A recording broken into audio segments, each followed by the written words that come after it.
Mic check. 1 2 1 2. Welcome to another episode of Tuesday Night's Main Event.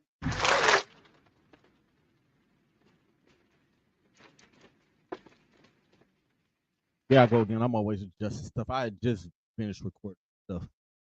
But thank you guys for tuning in to this show. Thank you for tuning in to all of my pods.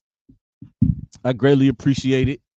This is the last one. Like the next two, I'll be on vacation, so I'm just letting y'all know right now. I'm pre-recording everything today on this Tuesday. Pizzle's Picks is coming up Thursday at 7 p.m. and Club Pizzle is coming up at 8. So y'all get ready for those. But right now, y'all know what it is, man. We are here for a good time and not a long time. Make sure you guys hit the subscribe button. Make sure y'all hit the like button, and make sure y'all hit the share button. Whether you guys are on YouTube, whether you are on Spotify, whether you are on Facebook. Three easy little things. Subscribe, like, and share. That's it. That's how these pods keep going. I'm going to do them regardless, but that's how we keep these things going. Let's just get right to it because, again, we are here for a good time and not a long time. Bash in Berlin happened this past Saturday. And let's just get right to it, man. I'm not gonna hold y'all for long. I'm gonna try not to hold y'all for too long. We're gonna get these things done, and I'm gonna go enjoy my vacation. I'm gonna go enjoy my wedding anniversary with my wife. They started this thing off with Kevin Owens versus Cody Rhodes. And I made notes during these as I was sitting there. I was sitting home alone, like I'm tired, making a brisket the whole night. Shout out to my guys at Battleground. Battleground top 10 lists coming sooner. It should be out. Like, just go look for it. But Kevin Owens and Cody Rhodes started this thing off, and boy, was it a banger. What a good match this was. Kevin Owens is one of the best in the business. He's one of the top guys. He's proven it. He's even proven it to me and proven me wrong, because I didn't really think a lot of KO when he first got to, like, when he got to NXT. I didn't see it. Coming up to WWE, his matches against John Cena were cool. When they finally called him up, it took me probably about a year or so to be like, all right, I'm on board with this Kevin Owens guy. Like, he's cool. I know he was one of the indie darlings, one of the indie guys. Just CM Punk, Sami Zayn, aka El Generico. He comes from that cloth. Adam Cole, Colt Cabana. He comes from that. He comes from those guys, like the indie guys that were so popular, that got to Ring of Honor, and you knew the first time you saw those guys at Ring of Honor that they were going to be WWE superstars. Like, and Kevin Owens, he does great work. And Cody is Cody. A couple of things that I did write down about this. Cody did get the W, but KO should have won this match. And I'm speaking in kayfabe and storyline here. He should have won this match, but he didn't go where he needed to go. He didn't go to the place that he needed to go to. He had opportunities. Cody's knee got hurt, and Kevin's trying to play this, oh, I'm going to be the honest guy. Oh, I want to be the good guy. I want to check on my friend. I want to make sure my friend is okay. No, when the championship is on the line, all that crap goes out of the window. Should have finished the job. Didn't want to do the power bomb on the apron. A lot of that stuff cost Kevin Owens. I think, like, with this story and seeing what they're doing with Kevin's character and the way that they're developing that character, they're building him up. Maybe they're building him up for something. Maybe they are building him up for a championship run in the long run. Maybe they're building him up for a heel turn. Or maybe they're just adding more to his character. And something is going to click in him where it's like, hey, you got to snap out of it. because who is going to beat Cody? Will it be Roman? Will it be Randy? Will it be someone that hasn't made their come up yet? I'm looking on SmackDown, and right now Cody, KO, and Randy are about the only guys that I can see, unless something goes down that Royal Rumble and Punk decides, hey, I won the Rumble. I want to fight Cody. Cody, I want to fight you. Instead of him going against Gunther. And we somehow end up with Seth Rollins versus Gunther because that has been teased. But Punk and Seth is somewhere in line. Like, it's again, like this is all off the top of my head. I'm just thinking of these things as I'm going along. But where was this match was about. Just because these two guys are so good at what they do. Just because Kevin Owens is that guy. And Cody is still enjoying his victory lap. And I think that victory lap is going to go on maybe until next WrestleMania, maybe till next SummerSlam. And they're teasing this KO heel turn that I don't think is going to happen. I think they're going to just leave this as it is for the time being. And I think Kevin's going to go to the back of the line. There are other guys coming. Roman is going to eventually get his comeuppance. What is next for Cody Rhodes? Is it Solo Sikoa at Bad Blood? Is it Randy?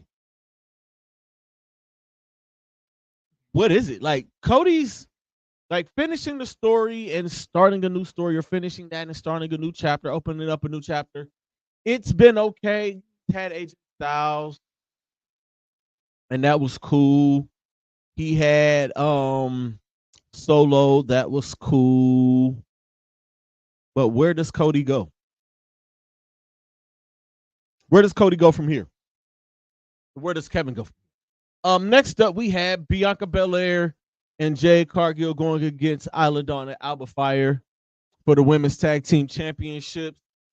Something that was kind of alarming for me was Jade and Bianca coming out separate.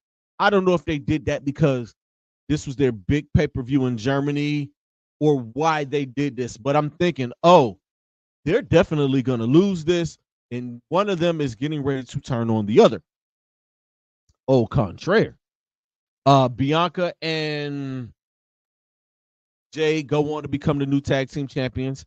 Alba and Isla are a good tag team. The chemistry that those two ladies have with each other is great, and I absolutely love it. And adding Blair Davenport to that team is absolutely awesome. Even though they got their asses kicked on SmackDown when you brought that third person in with Naomi on the other side. I was all for it. At this point, though, who is really up to the challenge to beat Jade and Bianca? Physically, and it be believable because they lost the titles on the fluke. The other team got pinned. Looking at these other teams that are out here, Damage Control are formidable, but they didn't already dog Damage Control. Isla and Alba may get a run back, make it a rubber match. They may get their run back. The Pure Fusion Collective, the PFC, whatever the hell they want to call them, the Stud Line. Let's just call them the Stud Line for now. Are they formidable? Tiffy and Nia's not going to do it. I don't see another tag team that's going right now that can remotely challenge Jade and Bianca. So how long they can hold those titles? I mean, and I saw it with even before they lost the titles the first time, and they lost it on the fluke, and it was like, all right,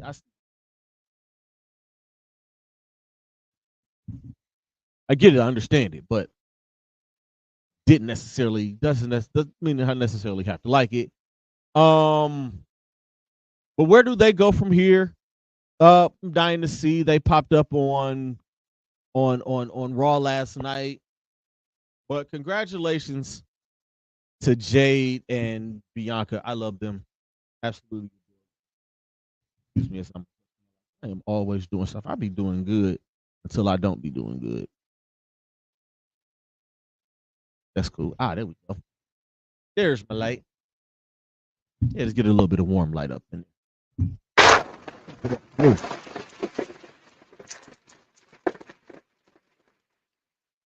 Next up is a strap match.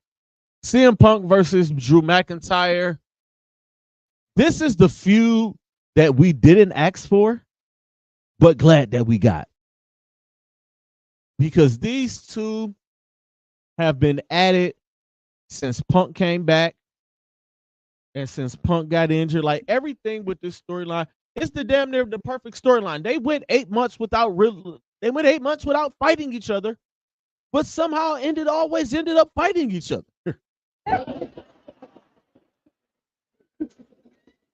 That's got to be crazy. I've never been a fan of strap matches. Never been a fan of strap matches. I don't like them. I just don't like them. You guys may like them. I get the concept of them. I'm just not a fan of the strap. That's just even the strap matches, the Texas Bull Rope matches, especially now in this PG era. I mean, Punk drew a little bit of blood, but it wasn't a lot. It wasn't a lot where you'd be like, ooh, Drew didn't draw blood. CM Punk in that damn bracelet. He won the match. Punk got the dub, but Punk in that bracelet, he really is going to cost. He could have cost himself this match. The multiple go to sleeps at the end, I like that. That was a nice touch. And of course, if you watched Monday Night Raw last night, you know that this thing isn't over. It's possibly going to end in Hell in a Cell because the score is even. We ran it. SummerSlam happened. Bam. Run it back. Strap match. Now we got a Hell in a Cell match. End all be all. Just go in there and beat each other's ass and let it be that. But overall, I wasn't upset at this match. Next up, we had the mixed tag match with Dominic Mysterio and Liv Morgan versus the Terror Twins, Damian Priest and Rhea Ripley. I love the Terror Twins. I do. I've been a Damian Priest fan for a long time. That's my dude. Damian Priest, he's one of those guys who have it, or what I like to call it. He does great work. I don't know why they call him Bisexual Undertaker. I don't think that's funny. But Damian is a great guy. He seems like a great guy. Like as a performer, he's great. And I've always been a fan of his. In his NXT days, I was like, hey, I like this guy. I just hope they don't treat him like they treated Baron Corbin or do him like they did Baron Corbin. And he actually got the Money in the Bank, got it to Judgment Day, won a championship, won Money in the Bank, cashed in, won a championship. People grew to like him and saw what was going on with him in the Judgment Day, and boom, now he's a babyface, and now he's getting those pops that all WWE superstars want to get, those good pops. And the crowd went nuts when Rhea got to Dominic Mysterio. Again, I love Dom. A lot of people out there it's cool to go to the shows and boo him because that's the thing to do. That's the cool thing to do. That's the fun thing to do. That's what you do. You boo the heels and you cheer the baby faces. I, as a wrestling fan and as a wrestling head, I know better. Like I know who's the heel, I know who's the baby face, but I like who I like and I don't like who I don't like. But if you're somebody that I like and you're a heel, with the whole Dominic Mysterio thing, I go right along with it. I think I laugh more than I boo when I go to these shows because I like Dominic Mysterio. I actually did pop when him and Liv kissed at SummerSlam when I was there. Like I did pop for that because I wanted that to happen. I saw it coming. I wanted him to fold. It's like, look, Dominic, like that's the one that's right for you. Even though like it's gonna be cool to see where this story goes. Judgment Day's help wasn't enough. They make them look like mutts. They made them look like mutts on Raw last, losing to Jey Uso and Damian Priest. That is gonna lead up somehow to Damian Priest versus Finn at Bad Blood. Let's get this feud going and let's wrap this feud up because I don't think the Judgment Day is going to go into any kind of War Games match with Damian Priest and Jey Uso and two other people. I just don't see that happening. We know who's going to be going on, and we know what's going to be going on in War Games. We know that's going to be a bloodline. Period. At some point, we are going to get Rhea versus Liv Part 2, and I think it's going to happen at Bad Blood. It should happen at Bad Blood. That's another match that should go down at Bad Blood. So we, as of right now, they're kind of telegraphed 3 matches. Punk versus Drew in Hell in a Cell. Rhea versus Liv for the Women's Championship, and Dom versus Priest are 3 matches that could take place at Bad Blood. Cody is going to have a match. I'm just not sure where it's going to be. I'm not sure who it's going to be. If Kevin turns on him Friday or within the next 4 weeks, then it's going to be Kevin versus Cody at Bad Blood on a run back. Is Randy coming back to SmackDown, and what is his agenda? What is he going to do? Is it going to be teachers versus student at Bad Blood? But Cody is going to have a match. It's in his hometown. It's Atlanta. He's going to main event. He is the top of the card. Is it going to be Cody versus Solo? This time a singles match. Who knows? But as far as like just looking at what happened at Bash in Berlin, we have those 3 matches. And that brings us to the main event, which is Randy Orton versus Gunther. Letting Ludwig Kaiser introduce Gunther was a nice touch. I did like that. I didn't like the way that he snatched the mic away from Samantha Irvin. It's like, hey, bro, you got to relax. I ain't like that. It's just me, though. You can't just snatch the mic away from a talent like Samantha Irvin. But that was a nice touch. I loved how the German crowd was lit. I think Randy Orton enjoyed it too. Again, I've been saying this for weeks. Randy Orton was the perfect first opponent for Gunther in his hometown. That is the perfect opponent. Randy Orton has been around for 20 years. Randy Orton has seen it all. Randy Orton has done it all. Randy Orton is one of the best in the ring that we've ever seen. He's a 14-time World Heavyweight Champion. For crying out loud, he's one of the best that ever did it. Gunther did retain with a sleeper hold. I do like the fact that he's putting people to sleep. It's a nice touch for Gunther. It's nice and it's old school for that. I saw somebody say he's Bob Backlund. It's not even close. His style, it is old school foreign villain with a little modern touch. He's hard hitting.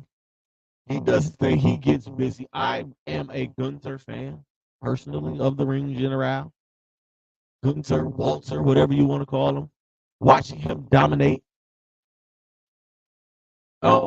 I had no issue with things like this card.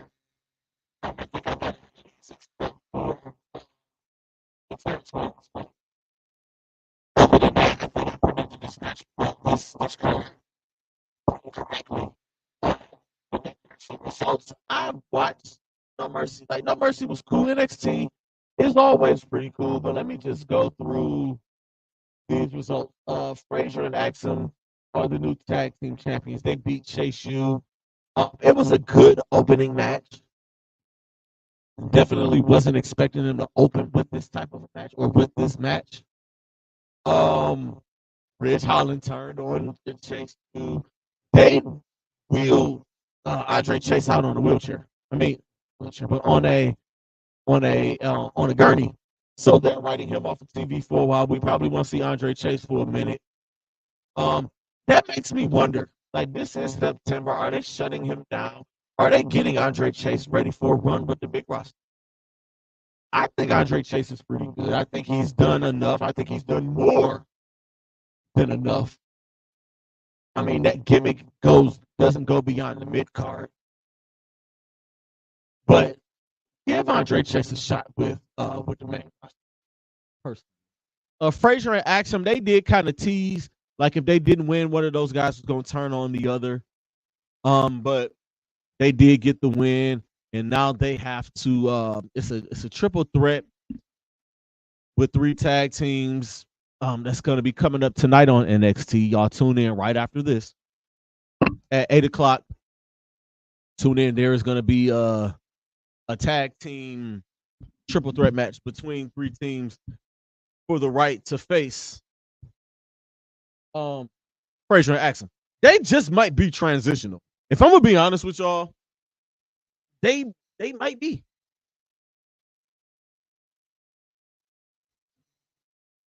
I just be throwing stuff. Y'all.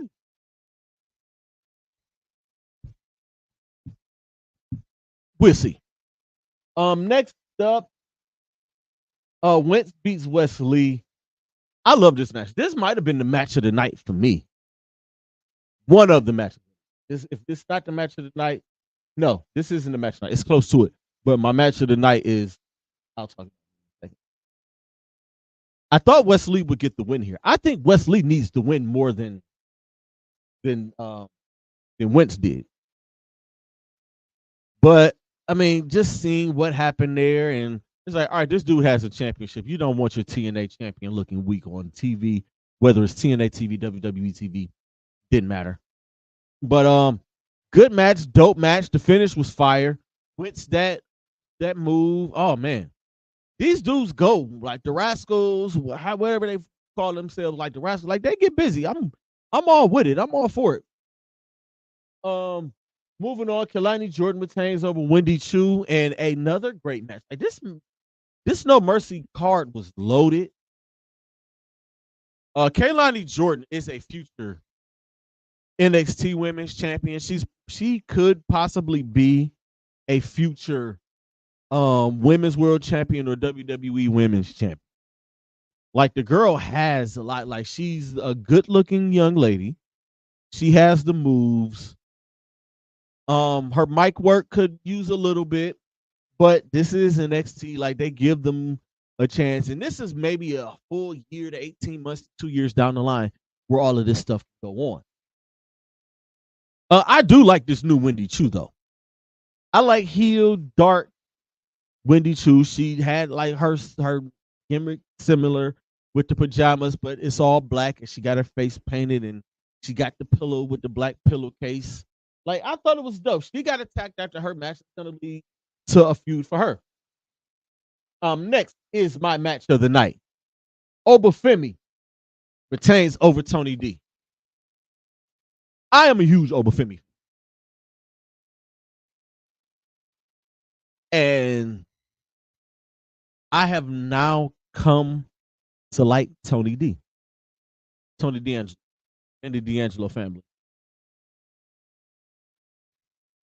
I'll be the first to admit I wasn't a fan of Tony D. I didn't like Tony D. I didn't like the gimmick. I thought the gimmick was hokey and corny. But then I saw the dude wrestle, and it's like, damn, this dude can go. This dude gets busy. Very impressive, might I add. But Obafemi, future NXT champion. Braun Breaker, do him how like just strap the rocket to him. Get this North American championship off of him and put the NXT championship on him and let him clear out NXT for the next year and a half and put him on the main roster in 2026 where he can go against the Braun Breakers, the Jacob Fatus, the Bronson Reed, the Braun Strowmans, the Randy Ortons. Get him in there with Randy. Get him in there with Cody. Get him in there with Kevin. Get him in there with Gunther. I want to see nothing but great things for Obafemi in the long run. I am a fan of him. I am a fan of everything about Obafemi. His entrance is lit, and I be lit when Obafemi comes out. Ooh, ooh, ooh, ooh. Like it's you can't help it. And you got to do the walk with him too. You got to do that march with him. Like, yeah, boy, I'm coming here to fight, and I'm coming here to whoop ass. And that's what he does. Of the women's championship, Roxanne Perez retains over Jada Parker. I wanted Jada Parker to win this match so bad. I feel like this is Jada Parker's time. I do. Oh my gosh, she has it.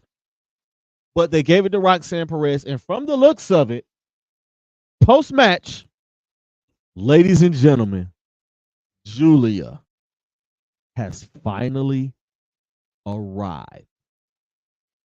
Wrestling fans around the world rejoice. This young lady, yes, indeed. I think this is going to be a lit ass match. Whenever it happens, whatever the next NXT PLE is, it's got to be Julia versus Roxanne. And they're strapping the rocket to Julia because she's already a superstar. Julia is one of the best women wrestling right now. It doesn't matter where it is. NXT, WWE, AEW, New Japan, TNA, it does not matter. Julia is in that upper echelon with all of these women. I cannot wait until Julia gets to the main roster and she locks up with Becky Lynch, Charlotte Flair, Bayley, Io Sky, Liv Morgan, Rhea Ripley, all of the women at the top or all of the women in the main roster. I am dying for Julia to get up there and fight with them. I don't think Julia is going to be in NXT no longer than a year, which is why they should strap the rocket to her right now. Give her that title in a month or two or whenever. And she's called up by WrestleMania next year, by the next draft. I'm hoping. And in the main event, Ethan Page retained over Joe Hendry. I did believe in Joe Hendry. What the frick was I thinking?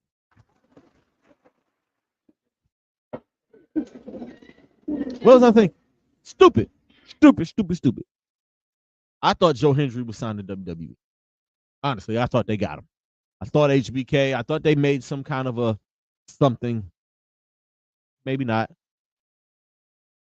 With Trick Williams as a special guest referee. And then here comes Pete Dunne. Pete Dunne is wreaking havoc over two separate shows. Because he jumped on Trick and Pete fight tonight. But this is the Pete Dunne I like. I like whoop ass Pete Dunne. I do. I love. This is the Pete Dunne that deserves the rocket strap to him. I would have loved for Pete Dunne and Ilya Dragunov to meet in NXT. We got that match on Raw, but we got cheated because it wasn't, But this Pete Dunne, this bruiserweight version of Pete Dunne that beats ass, and Ilya Dragunov, these two guys, if they brought the Cruiserweight Championship back, this would be the Cruiserweight Championship. You could open PLEs with Dragunov and Pete Dunne. If Taylor Bate gets back, triple threat with those three. Because those three guys are great. They're smaller guys. You won't believe that they would beat other people, but I'm there for it. I would love to see. It's so many Pete Dunne matches that I would have loved to see when he was at NXT. But guys came and went and they left and they weren't there at the same time. Pete Dunne versus Finn Balor would have been one of those matches for me. We saw Pete versus Gunther when Gunther was Walter. I'm trying to think of who else. Like when Adrian Neville, aka Pac, would have been around with the bruiserweight. I would have loved that. I feel like we were cheated out of a few things. I mean, we had the NXT UK thing back then. But you could have done the NXT versus the NXT UK and did some of these fusion matches. They could have done it. But Pete Dunne has beat everybody yet. And Trick Williams is the next one. By the way, I'm not a fan of the Trick Williams song, the Trick Willie freestyle. I'm not a fan of it, but I like Trick, so I'm going to support it. I think that's about it. I think that's what I got here for this. I will be back next Tuesday. We are going to talk about what happened with SmackDown and Raw and seeing how they're building this card to Bad Blood. I will try to get some news and notes in next week. I'm starting this show and I'm just building on it and just going off of and just being able to talk about certain things. When the PLEs happen, I'm going to talk more about the PLE. Without the PLEs, I'm going to talk Raw, I'm going to talk SmackDown, and I'm going to book the territory. I thought I wasn't going to do that, but listen, y'all, I can book these things ahead of time and try to book these things ahead of time just to see where they go.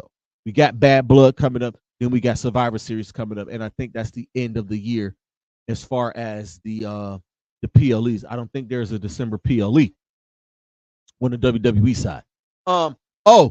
Salute to Joe Tessitore. I gotta do better than that for Joe.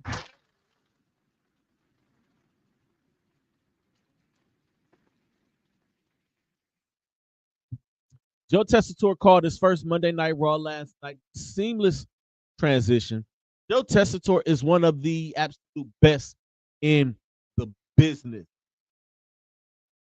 And next week, all three shows for at least the next 3 weeks or so, or maybe the next month, are all on USA. Because Raw, SmackDown. The SmackDown debut is next Friday the 13th. So this Friday, SmackDown is the final one on Fox. Thank God, because they cut way too much stuff. And NXT. So it's WWE week. So expect things to be loaded. I will keep y'all posted on a lot of this stuff. Just keep following the pages. Keep following the Club Pizzle Instagram page. Follow the Pod Guy 216 Instagram account. Follow me on Facebook. Y'all know how it is, man. I'll just share a few little things with y'all. I do have another top 10 list that I'm working on that I will reveal at some time. And going into Survivor Series War Games, I might just put together what I feel like would be my perfect War Games team and then put together like the perfect War Games match. And I will do it Monday Night War style. If WCW and WWE did a War Games during the Monday Night Wars, who are on those teams? I'm going to pick those teams. That's going to be a whole lot closer. That's going to be in November. I'm going to be working on that. So make sure you guys keep tuning in. Make sure you guys share. Make sure you guys like, and make sure you guys subscribe. Until next week, deuces, ooses.